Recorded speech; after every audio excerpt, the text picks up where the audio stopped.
This is John, and today I am reading and analyzing Wallace Stevens' poem in the Carolinas from his 1923 collection, Harmonium. And in honor of this occasion, I brought up a map of the Carolinas, specifically a colonial map.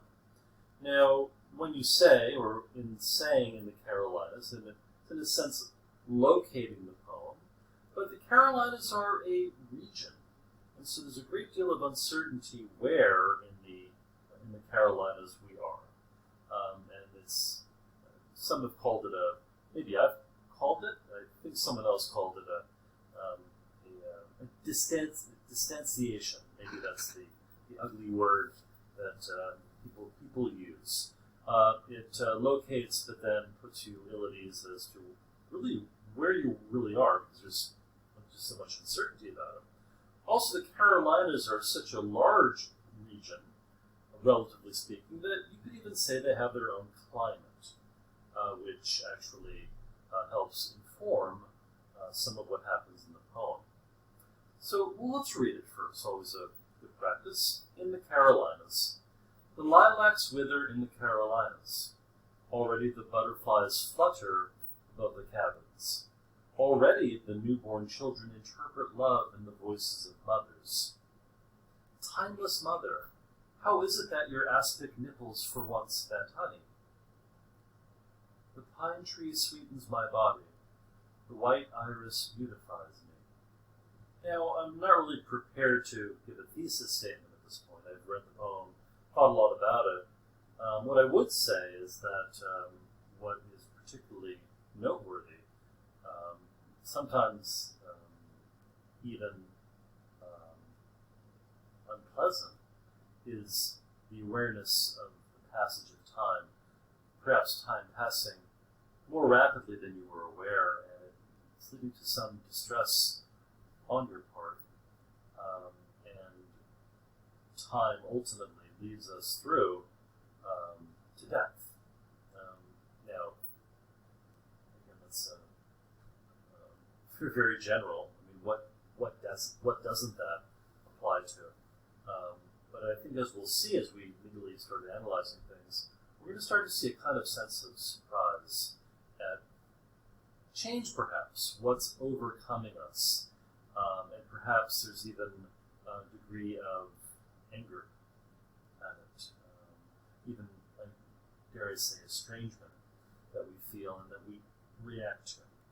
Let's just start off with the first line. The lilacs wither in the Carolinas. Now, the Carolinas have seasons, of course, but it is a warm climate. So if we happen to find ourselves in the Carolinas in the summertime, we're typically facing a more intense heat than you would elsewhere in the U.S., particularly up in New Haven or in Connecticut, New York, where Stevens called home. Now, it says the lilacs wither in the Carolinas. Now, reading a little bit about lilacs, lilacs do not like heat, and so I've gathered, my impression is that lilacs do not do well in the Carolinas, and therefore we really can't consider lilacs native to the Carolinas. They could be brought there, but they would not thrive there. Now, we say, the poem says, and not surprisingly, the lilacs wither in the Carolinas. Not lilacs wither, but the lilacs, as though we have a particular set of lilacs that we have brought to the Carolinas, as though it were our own front porch. It's not so much a region as just a location within our reach, where we have the power to put and arrange things. Now, I would say this is a rather ominous start to the poem, without taking into consideration any symbolic value lilacs would have. The very fact that they wither isn't putting much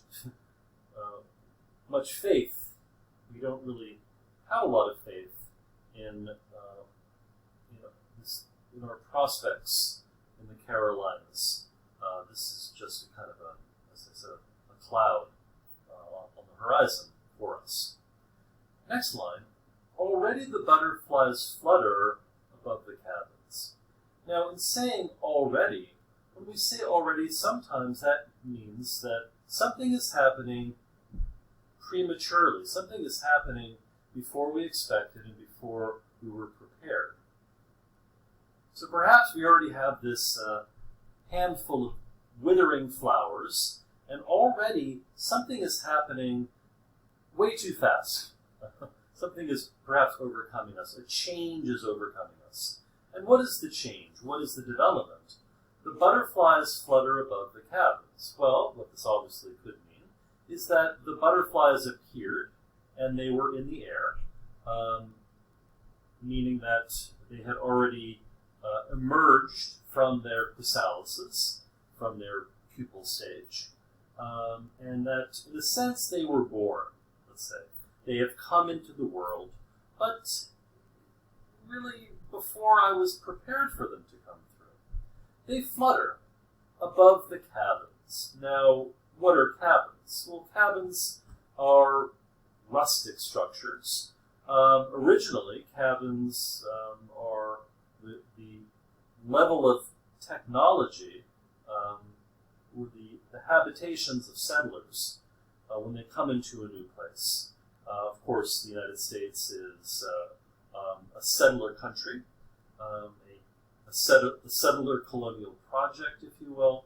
And of course, as Europeans landed, they built cabins to live in before they developed more elaborated habitation structures, buildings, skyscrapers, metropolises to live in. Now, it also could simply mean cabins have a kind of a nostalgic appeal. We love to travel to places that we've heard about, somewhere that's semi-rural, away from habitated areas, and we like, in a sense, to live like settlers. We like to rough a little bit. We like to be out in nature, although we do want a certain level of, let's say, creature comforts there as we engage with nature. But originally, cabins would be the habitations of settlers in a region. Now, I'm maybe being a bit speculative here, and so maybe now you see why I chose this particular era of map. Of course, the Carolinas were once settled. Carolinus is the Latin form of Charles, the King of England, under whom these were, perhaps charters were established and issued for these to come into the empire. These newly settled areas with Europeans. So that's a newness, obviously, the newness of settling. Obviously, as one settles in an area, one is confronted by the unknown, and there's a great deal of anxiety, to say the least, for a settler. Also, butterflies can convey a sense of, well, butterflies in the stomach. Now, what's kind of interesting, I did a little reading about this, and this apparently the first recorded instance of butterflies as conveying a sense of unease is in 1908. There was a publication called The Churchman, and a writer by the name of Florence Converse wrote the following. The 3 o'clock train going down the valley and the 5 o'clock train going up gave him a sad feeling as if he had a butterfly in his stomach. Now, I really only bring this up because it's 1908, so it is perhaps a rather new phrase in English. I'm not arguing. I'm not suggesting that Stevens read this particular short story in this particular publication. But given the fact that these poems were written, later in the teens, in the 19-teens, indicates that perhaps this new phrase was around, and maybe in its newness would have particularly been appealing to someone whose trade was in words. Again, that particular piece of writing, that reference, is really very much an aside. But I just wanted to suggest that this was a phrase that Stevens might have known, and he might have meant it in the terms of butterflies, not simply as the insect that had been born and come into being and was now fluttering, was now above this area with cabins, but that it was also communicated a sense of the unease with which this poem has begun, the withering lilacs, the idea of something beginning prematurely. Even the word flutter, if I have a flutter in my heart, that's also a kind of an emotional reaction to something. So this is very much pregnant with emotion, so to speak. Where is this going to go? Already the newborn children interpret love in the voices of mothers. Well, first, again, we have this word already. Something is happening earlier than expected, prematurely. And this may be contributing to some unease. Now, also what produces some unease is this phrase, newborn children. We rarely, if ever, speak about newborn children. Of course, when we talk about our children, that would include newborns. But generally speaking, when we talk about what the children are doing, where are the children, we only ask that question because the children are now somewhat free of us. They are exploring out in the world themselves. They're not tied to our apron strings in the same way that a newborn would be. So the whole notion of already also applies to this. It's as though those newborns are already being accelerated in time somehow into their development. So much so that they are interpreting love in the voices of mothers. Well, the word interpret is very much an abstract intellectual activity. Just jotted down here, from sensory data we draw conclusions, we abstract from particulars. However, newborns are abstracting from particulars? No. There are only particulars. Newborn children don't interpret love. They experience love from the proximity of their mother. Now, that brings us to the next line. In the voices of mothers. Now, the very fact that they're emphasizing voices of mothers. Now, a mother can obviously, as they're holding a child, can sing to the child, can speak, can reassure the child. But if a mother has to step away, then all the child has is the voice of the mother. And of course, this could be, maybe traumatic is too strong of a word, but if an absence were long enough and the child only had the voice of the mother, this would disturb the child. The child would not be interpreting love from the voice of the mother. Quite the opposite. It would sense that its mother had been torn away from it. It had been distanced from the mother. Now, of course, in the short term, a mother has to step away and attend to things. And at least for a moment, for a short period of time, the child can find the voice of the mother reassuring, but not too long. And the child is certainly not at the point where it can take that voice and it can make something out of it intellectually, like as in by way of abstraction. So in this, let's call it an accelerated time frame, in the Carolinas there's been an emergence of life, like a birth. And then the newborn have become children who are developing their intellectual faculties at an advanced rate so that they can interpret love. Love becomes an abstract notion as though that somehow we're discussing the four loves, be it eros or agape or whatever the different kinds of loves are. But again, things are running amok. We're running amok with time. It's just so accelerated. And we feel the distance. It's though the children are being prematurely torn away from their mothers, but somehow it's under the cover of this abstraction that somehow lends it a certain kind of stability that it really can't have. This is traumatic emotionally. The mind can cover this, but the emotions, well, we wear them on our sleeves. And then from a distant mother, and this building sense of unease, we've lost the mother altogether in time, and now we have timeless mother. How is it that your aspic nipples for once vent honey? Now, timeless can mean something positive, obviously. It's a classic. It's a pattern by which we imagine we should judge something. So when I say a timeless mother, it's an exemplar mother. It's a symbolic mother.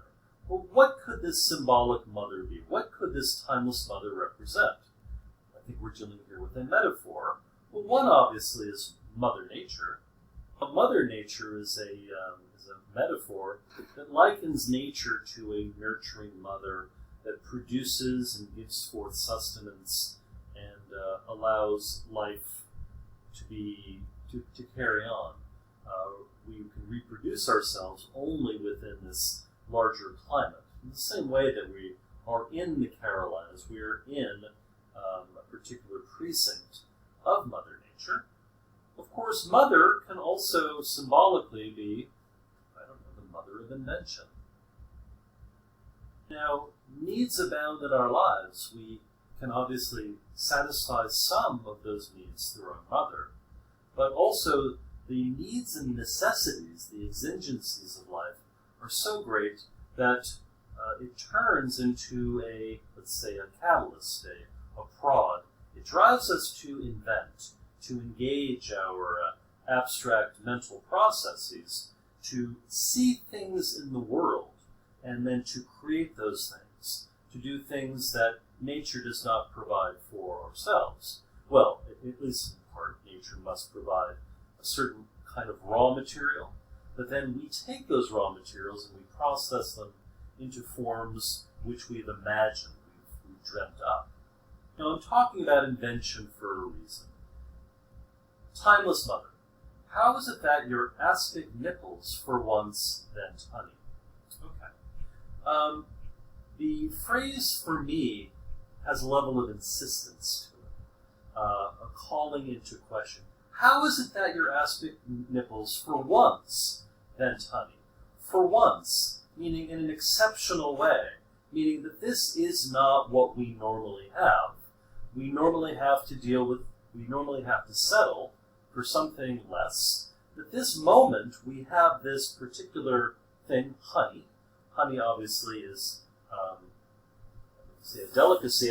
It's certainly a common thing. It's a product, a pure product of nature, but it is certainly prized. It's a sweet, a treat perhaps, and perhaps the very fact that honey is being brought forth is not typical. So, we're also talking about time, and in this way that we're being surprised by time, perhaps in an unpleasant way. But what's funny here is that honey should be something that would surprise us positively. But when I say for once, we can use for once in a lot of ways. For example, the children said, for once we get to sit at the adult table. And normally we have to accept our inferior role, and accept where we're placed, but we're ultimately, at this moment, finally, at least for this one exceptional moment, for this special occasion, we can say, we're allowed to be among the adults. And normally this is a time of rejoicing. Although even when we say for once we get to do it, there is an expression of some dissatisfaction for having to be in a place where we feel certainly not as equals. Certainly, we're not in the place that we want to be. We're dissatisfied with where we are. So even in the best sense, when I say that we get to do this for once we get to go on a car trip, it means that for the rest of the time, we're in the sense we've been living this deprived life. Now let's deal with this rather weird image of the timeless mother, a mother that has aspic nipples that vent honey, even if only for just this once. I'm in no way that knowledgeable. I'm not a gourmand. I don't go out to seek unique culinary experiences. But I know enough about things to know that aspic is something of a delicacy. Those of you even from my love of King Crimson, I know lark's tongue and aspic. This is something that's rare and special. Now, I also know that an aspic technically is a gelatinous cover over food. It is of secondary nutritional value. Obviously, it's kind of like a form of soup. You get some nutrition, some flavor from it. But if we're talking about necessity, just deriving sustenance to survive, this is simply something like a culinary ornament or an adornment. It's something, in part, it can trap moisture and it can help to preserve food a little bit longer, but its preservation role is very much secondary. It's very much to improve the appearance of the food. That's which, of course, is a cultural twist on food, the cultural role of food, not simply to keep us alive, but to express our life among one another in interactions that are in part invented. We inhabit the inventions, the cultural inventions, the ways of behavior, the things that are correct and the things that are incorrect. Obviously, when I said that I knew aspect was a little hoity-toity, perhaps, I knew that people who would present aspect are communicating a particular cultural level of sophistication. So it's not about the sustenance. Sustenance, of course, it all falls apart without sustenance. But this is something where food is more than food. It's an expression of culture and the shared set of rules that we follow as we survive, thrive among our fellows in our community. Now, aspic is an invention. It was discovered. It's gelatinous. Gelatins were discovered because when you grind up bones in the presence of water in certain situations, a gel forms. And then people think, oh, what can I do with it? And it sets their minds in motion. But this particular invention, particularly at a time when refrigeration is not necessarily standard, certainly in Stephen's time, it's impacted by climate. It's a function of climate. The idea that aspics, in order for that gel to set, it has to be at a certain low temperature. So we're drawn back to the Carolinas. And the Carolinas, at certain times of the year, would be certainly too hot for an aspic to form. So we see that there is this interpenetration of culture and climate here, which is rather interesting. By contrast, as I think I've already said, honey is not an invention. It's a natural product of nature. It's a natural product of the bees and their hives. Of course, you have to be if you're an apiary, if you are raising bees, you're skilled in raising them. But really what that does is it just guarantees that you can have honey on a regular basis and you can have a lot of honey.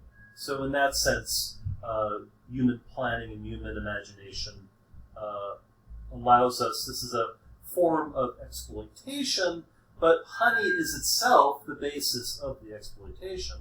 We can obviously use honey in different recipes, we can add things to honey, or we can just have honey. Honey is just given to us by nature, by a mother nature in this case. But then you may say, well, aspic, it's awfully nice. I'm not going to turn up my nose at aspic. It's actually rather beautiful. It's, pellucid. It has a shimmer to it. However, it's an invention that is not really driven by necessity, is it? And I would say certainly not. Aspic is not necessary.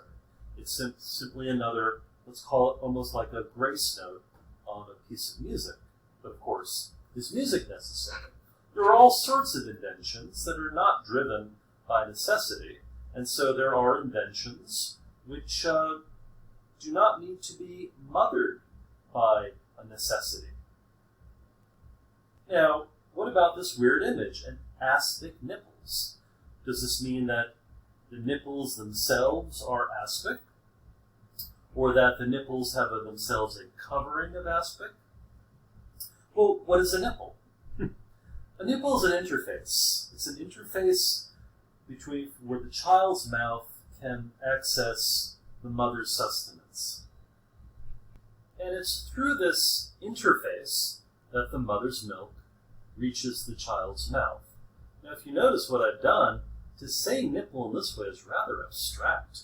To call it an interface, again, I'm engaging my higher cognitive functions, and I'm able to remove the particular nature of that nipple, of its crucial importance for the survival of the baby and in that intimacy with the mother.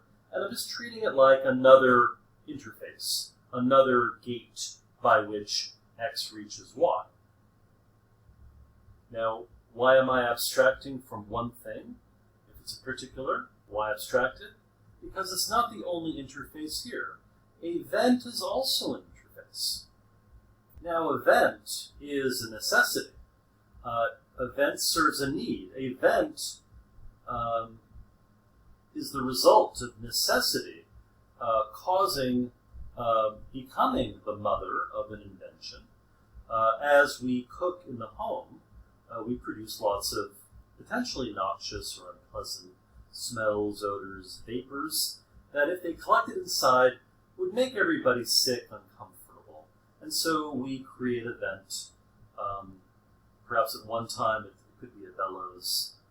I'm not certain what was done before electricity. It's just at the very least, it's a hole through which smoke can vent, and perhaps over it you have this hood, and the hood at the very least will corral all of those vapors, which will then be drawn outside. Of course, in a more technologically advanced age, we have machines which draw it up and purge it outside. So this interface is a natural interface. This interface is born of necessity. Both of them involve mothers. I mean, not to push things too far, but this interface is the interface of the mother, whereas this interface is born of a necessity, and necessity being the mother of this particular invention. Now, vent has gone on to have a transferred meaning. It's the literal meaning of being a means by which the unwanted vapors can be separated from the clean air inside. In the same way that when we vent emotions, we have all of this dissatisfaction wells up within us, and all what we need to do is we need to vent. We need to vent these feelings of anger, lest they consume us inside. And who do we vent things to? We vent things to our parents. But, of course, we're dealing here with an abstracted mother. This is not our mother who we're going to vent to.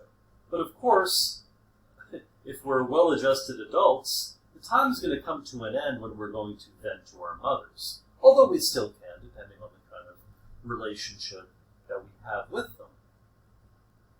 So this stanza seems to me very much an interpenetration of the abstract and emotional realms of our lives. When we abstract, we transcend. We imagine that we're beyond time. This can give us, particularly in the sense of artistic creation, we can enter this thing called posterity and survive. We're not mortal in that realm. We can survive through our art, through our creations, and of course, even in terms of a lifetime, it's very much the community and the inventions that necessity drives, the mothering of, the birth of, are the things that allow us to survive and thrive, and perhaps even to advance in our creature comforts. We become more and more distant from natural lack, having to rely on nature in a very haphazard way. We can take care of all of our needs through all of these inventions. However, there's still this emotional life that we have. We still rely on others, from parents, from mothers, and we need to get things off of our chest and have an immediacy with other people in our lives. Now, this also seems to be kind of chancy, because the people in our lives die, they move, we lose them, and all these things are profoundly upsetting.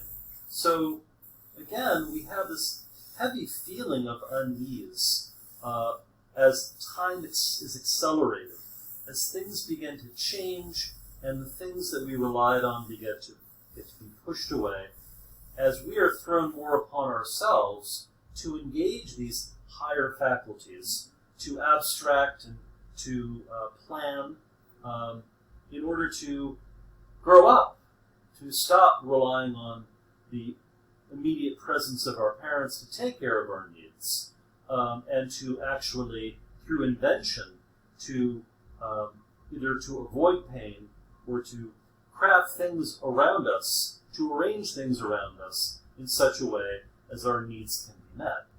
But we're always children in some way. We're always crying out of pain or want or distress.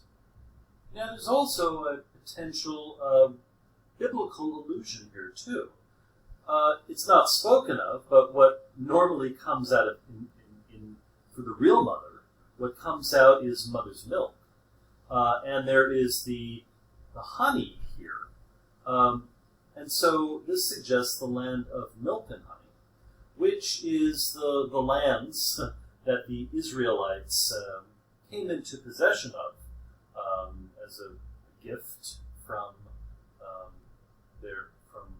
their God. Other tribes were dispossessed in the same way that the natives in the Carolinas were dispossessed. And the Israelites settled it in these rich lands of all this natural potential, land of milk and honey, strictly because of their culture and of the larger cosmic forces that chose this particular culture as the one that will thrive. In the same way that the King of England would bless the Carolinas and give it to people who were his subjects and who could avail themselves of all of its raw materials into which they could fashion what it is that they need. By the way, the land of milk and honey is in the book of Exodus. Now, why is there a venting of honey? Well, this is something that I've wrestled with a little bit, and what I've just thought about now. Honey's natural. And also, when you're venting emotions, that also is something immediate and natural as well. It's in contrast to all this talk about interfaces and the comparison and the likenesses and dislikenesses by which we can classify and categorize things. And certainly, it is a step away from the aspect, which is an entirely invented and completely superfluous quantity. You couldn't survive on aspect. You, however, could survive on honey. Honey, like our emotions, is natural. And as we know, our emotions have to find their way out in the same way that honey finds its way out naturally in nature. Now, the last two lines, first are in italics, which seems to suggest it's in a voice other than the voice of the speaker. That's what it could seem to me. The pine tree sweetens my body. The white iris beautifies me. This could be the answer of the timeless mother to the speaker. Well, at first what strikes us is that this seems funereal. That is, the pine tree sweetens my body. Even when you say body, we generally say body in something that has succumbed to mortality. We all are a body finally. We're a body also when we are when we no longer have agency. That is, we're just really a living, breathing object. But really, when we talk about bodies, we talk about once we've given up the ghost. Pine trees also are, well, for one, the pine is something that's common. It's a common tree. And the pine tree does have this powerful aroma. And also, the pine box is a traditional wood, or it's a construction out of pine wood that has found its way into currency as a box in which to deposit our mortal remains in. Potentially, the pine box, given its aromatic vapors that are exuded from it, they actually can mask the stench of putrefaction. So you could imagine that, in a sense, the use of pine or some aromatic wood like that would allow the body to lie out in that needed ritual of the wake, to allow people to say goodbye to the body. Now, the fact that we're saying pine tree as opposed to pine box, again, is putting this setting this metabolic train in motion.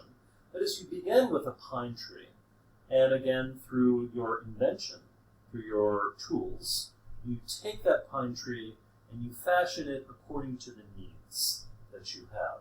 Of course, everything begins in nature, but you're removing something from nature in the same way that you've removed yourself from the natural, in the same way that you remove yourself from your mother's breast. The white iris beautifies me. Well, the white iris also can be a funereal flower, perhaps. Perhaps in a funeral parlor, you could have white iris, let's say, bouquets. But in that case, you've also killed the iris, in that now it's a bouquet and it will wither. It's not satisfying its function as an attractor to insects, be they butterflies or bees. They're ways of attracting insects to come and take the pollen and disperse the pollen around so they can reproduce. For us, they're symbolic. They're either merely beautiful or they can symbolize something. White symbolizes purity, for example. But the white iris, if we're speaking about a corpse, if that's the meaning, that's not true.